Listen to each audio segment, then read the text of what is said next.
Hi guys, welcome to revision time. आज है 9 अगस्त 2024। चलिए आज के करंट अफेयर्स हम स्टार्ट करते हैं।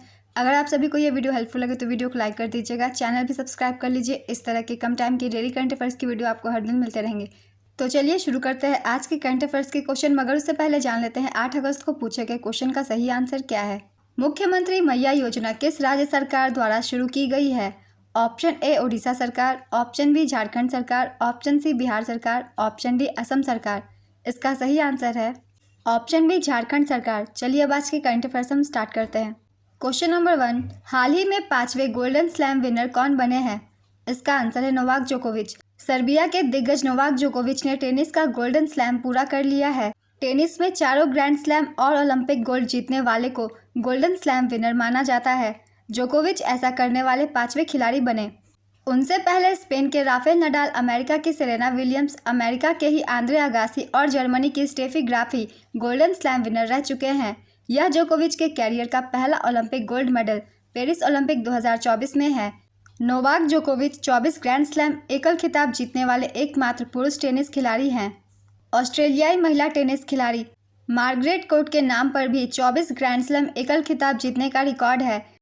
4 ग्रैंड स्लैम्स के नाम है। पहला है ऑस्ट्रेलियन ओपन, दूसरा है फ्रेंच ओपन, तीसरा है विंबलडन और चौथा है यूएस ओपन। ये चारों ग्रैंड स्लैम टूर्नामेंट होते हैं।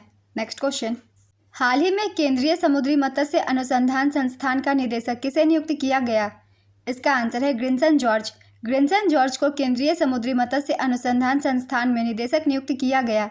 वह केंद्रीय समुद्री मत्स्य अनुसंधान संस्थान में समुद्री जैव विविधता और पर्यावरण प्रबंधन प्रभाग के पूर्व प्रमुख थे। उन्होंने ढाका स्थित दक्षिण एशियाई क्षेत्रीय सहयोग संघ में वरिष्ठ कार्यक्रम विशेषज्ञ का पद भी संभाला है। डॉक्टर जॉर्ज 20 से अधिक वर्षों के अनुभव वाले मत्स्य पालन शोधकर्ता हैं। CMFRI का मुख्यालय कोच्चि, केरल में स्थित है। नेक्स्ट क्वेश्चन, हाल ही में BSF के महानिदेशक का अतिरिक्त प्रभार किसे सौंपा गया? इसका आंसर है दलजीत सिंह चौधरी। सशस्त्र सीमा बल के महानिदेशक दलजीत सिंह चौधरी ने सीमा सुरक्षा बल के महानिदेशक का अतिरिक्त प्रभार संभाला है। उन्होंने नितिन अग्रवाल से कार्यभार ग्रहण किया। वे भारतीय पुलिस सेवा उत्तर प्रदेश कैडर के 1990 बैच के अधिकारी हैं। अपने कार्यकाल के दौरान उन्होंने उत्तर प्रदेश में विभिन्न पदों पर कार्य किया है और भारत तिब्बत सीमा पुलिस में ADG और केंद्रीय रिजर्व पुलिस बल में SDG के रूप में भी कार्य किया है। वे 4 वीरता पदक, सराहनीय सेवा के लिए पुलिस पदक और विशिष्ट सेवा के लिए राष्ट्रपति के पुलिस पदक के विजेता हैं। सीमा सुरक्षा बल BSF की स्थापना 1 दिसंबर 1965 को की गई थी। इसका मुख्यालय नई दिल्ली में है और इसका मोटो जीवन पर्यंत कर्तव्य है। नेक्स्ट क्वेश्चन, हाल ही में भारत के किस पड़ोसी देश में सैन्य तख्तापलट हुआ? इसका आंसर है बांग्लादेश। बांग्लादेश में सरकार का सैन्य तख्तापलट हुआ। बांग्लादेश की प्रधानमंत्री शेख हसीना ने इस्तीफा दे दिया और देश छोड़कर दिल्ली आ गई। उनके इस्तीफे के बाद बांग्लादेश सेना प्रमुख जनरल वकार उज जमान ने प्रेस कॉन्फ्रेंस की। सेना प्रमुख ने कहा, PM शेख हसीना के इस्तीफे के बाद अब हम शासन करेंगे, अंतरिम सरकार का गठन करके देश चलाएंगे। छात्रों के नेतृत्व वाली सरकार विरोधी प्रदर्शनों और सैन्य अधिग्रहण के बीच प्रधानमंत्री शेख हसीना के इस्तीफे के बाद नोबेल पुरस्कार विजेता मोहम्मद यूनिस को बांग्लादेश के अंतरिम प्रशासन के नेता के रूप में चुना गया है।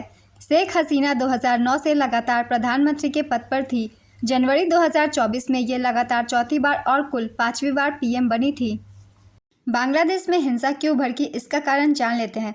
बांग्लादेश में हिंसक प्रदर्शन की जड़ आरक्षण है। दरअसल यहाँ सरकारी नौकरियों में 56% आरक्षण लागू है। इसमें से 30% आरक्षण अकेले 1971 के मुक्ति संग्राम में भाग लेने वाले स्वतंत्रता सेनानियों के बच्चों को मिलता है। इसके अलावा 10% आरक्षण सामाजिक आर्थिक तौर पर पिछड़े जिलों के लिए है और 10% महिलाओं के लिए, जबकि 5% आरक्षण जातिगत अल्पसंख्यक समूहों के लिए और 1% दिव्यांगों के लिए है।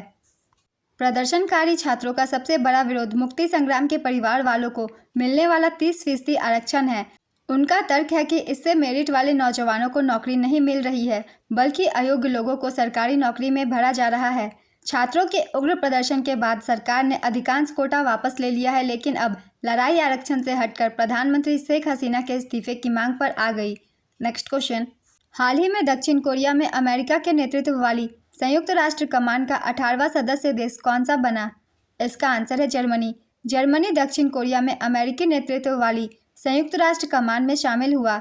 जर्मनी दक्षिण कोरिया में अमेरिका के नेतृत्व वाली संयुक्त राष्ट्र कमान का 18वां सदस्य बन गया है, जो उत्तर कोरिया के साथ सीमा की निगरानी करने और युद्ध की स्थिति में दक्षिण कोरिया की रक्षा करने में मदद करता है।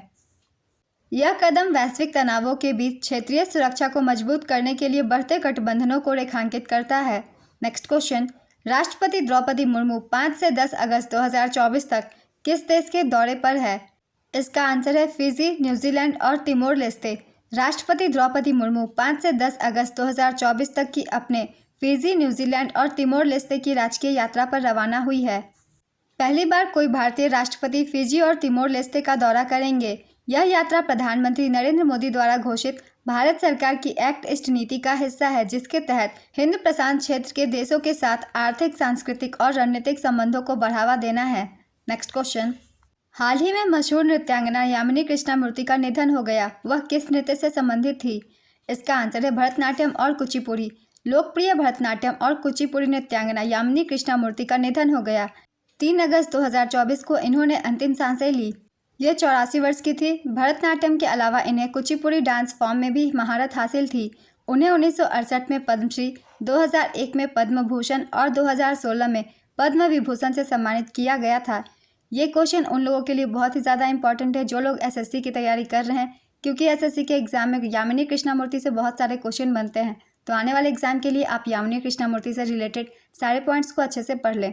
नेक्स्ट क्वेश्चन, हाल ही में समाचारों में रहा लीजियोनेयर रोग किस रोग के कारण होता है? इसका आंसर है बैक्टीरिया। ऑस्ट्रेलिया के विक्टोरिया में लीजियोनेयर्स रोग के 71 मामले की पुष्टि हुई है, जिसमें एक महिला की मृत्यु हो गई है। निमोनिया का यह गंभीर रूप लीजियोनेला बैक्टीरिया के कारण होता है, जो पानी के प्राकृतिक निकायों और टैंकों जैसी जल प्रणालियों में पाया जाता है। यह व्यक्ति से व्यक्ति में नहीं बल्कि दूषित जल एरोसोल को सांस के माध्यम से फैलता है। इसके लक्षणों में बुखार, ठंड लगना, सिर दर्द, अस्वस्थता और मांसपेशियों में दर्द शामिल है। इस बीमारियों के लिए कोई टीका नहीं है, जबकि उपचार उपलब्ध हैं। नेक्स्ट क्वेश्चन, हाल ही में केंद्रीय गृह मंत्री ने कहां पर 3 नए आपराधिक कानूनों के लिए ई साक्ष्य, न्याय सेतु, न्याय श्रुति और ई समन ऐप लॉन्च किया? इसका आंसर है चंडीगढ़। केंद्रीय गृह मंत्री ने चंडीगढ़ में ई साक्ष्य, न्याय सेतु, न्याय श्रुति और ई समन ऐप लॉन्च किया। भारतीय न्याय संहिता, भारतीय न्याय सुरक्षा संहिता और भारतीय साक्ष्य अधिनियम में न्याय का भाव है। ई साक्ष्य के तहत सभी वीडियोग्राफी, फोटोग्राफी और गवाही एविडेंस सर्वर पर सेव की जाएंगी। ई समन के तहत सभी साक्ष्य इलेक्ट्रॉनिक रूप से कोर्ट, पुलिस स्टेशन और उस व्यक्ति को भेजे जाएंगे जिसे समन भेजा जाना है। न्याय सेतु डैशबोर्ड पर पुलिस, मेडिकल, फॉरेंसिक, अभियोजन और जेल आपस में जुड़े होंगे। न्याय श्रुति के माध्यम से न्यायालय वीडियो कॉन्फ्रेंसिंग के माध्यम से गवाहों की सुनवाई कर सकेगा। चंडीगढ़ के नए आपराधिक कानूनों के 100% कार्यान्वयन वाला पहला स्थान बनने की संभावना है। नेक्स्ट क्वेश्चन, हाल ही में सटीक डेटा प्रबंधन के लिए किसके द्वारा वेब पोर्टल निवाहिका लॉन्च किया गया? इसका आंसर है एनआईटी कालीकट। एनआईटी कालीकट ने सटीक डेटा प्रबंधन के लिए वेब पोर्टल निवाहिका का अनावरण किया, जो राष्ट्रीय रैंकिंग और केंद्र की प्रस्तुतियों में सहायता करता है। सूचना प्रौद्योगिकी केंद्र के समर्थन से विकसित यह पोर्टल अधिकृत कर्मियों के लिए महत्वपूर्ण डेटा को व्यवस्थित रूप से रिकॉर्ड करने और सुरक्षित पहुंच की अनुमति देता है। इसका उद्देश्य अपने स्वचालित निर्माण और सुव्यवस्थित डाटा उपलब्धता के साथ अन्य एनआईटी के बीच अग्रणी बनना है। नेक्स्ट क्वेश्चन, हाल ही में किस शहर ने 14वीं भारत वियतनामी रक्षा नीति वार्ता की मेजबानी की? इसका आंसर है दिल्ली। भारत ने अगस्त 2024 को नई दिल्ली में 14वीं भारत वियतनामी रक्षा नीति वार्ता की मेजबानी की। यह बैठक द्विपक्षीय रक्षा संबंधों को मजबूत करने के लिए दोनों देशों के बीच व्यापक सैन्य से सैन्य वार्ता का हिस्सा था। 14वीं भारत वियतनाम रक्षा नीति वार्ता की सह अध्यक्षता भारतीय रक्षा सचिव गिरधर अरमाने और वियतनाम के राष्ट्रीय रक्षा उप मंत्री वरिष्ठ लेफ्टिनेंट जनरल हुआंग जुआन चियन ने की। नेक्स्ट क्वेश्चन, हाल ही में खबरों में रहा आईएनएस साल्की क्या है? इसका आंसर है डीजल इलेक्ट्रिक पनडुब्बी। भारतीय नौसेना की पनडुब्बी आईएनएस साल्की भारत में निर्मित पहली पनडुब्बी 2 दिवसीय यात्रा के लिए कोलंबो पहुंची। शिशुमार श्रेणी की यह डीजल इलेक्ट्रिक पनडुब्बी 1992 में कमीशन की गई थी, जिसका निर्माण मुंबई में मझगांव डॉक लिमिटेड द्वारा किया गया था। यह 64.4 मीटर लंबी है, 40 लोगों को ले जा सकती है और इसका विस्थापन 1450 से 1850 टन है। नेक्स्ट क्वेश्चन, भारत सरकार ने 33वें पेरिस ओलंपिक पर कितने स्मारक डाक टिकट जारी किए? इसका आंसर है 4। केंद्रीय संचार मंत्रालय के तहत आने वाले डाक विभाग ने 26 जुलाई से 11 अगस्त 2024 तक पेरिस, फ्रांस में आयोजित होने वाले 33वें ग्रीष्मकालीन ओलंपिक पर 4 स्मारक टिकट जारी किए हैं। स्मारक डाक टिकट केंद्रीय संचार मंत्री ज्योतिरादित्य सिंधिया और युवा मामले और खेल मंत्री डॉक्टर मनसुख मांडविया द्वारा संयुक्त रूप से जारी किया गया। नेक्स्ट क्वेश्चन, हाल ही में केंद्र सरकार ने कितने नए राष्ट्रीय हाई स्पीड कॉरिडोर परियोजना को मंजूरी प्रदान किया? इसका आंसर है 8। केंद्र सरकार ने 8 नई राष्ट्रीय हाई स्पीड रोड कॉरिडोर परियोजना को मंजूरी दी। मंत्रालय के अनुसार इससे प्रत्यक्ष और परोक्ष रूप से लगभग 4.42 करोड़ मानव रोजगार सृजित होंगे। कुल लागत 50,655 करोड़ रुपए।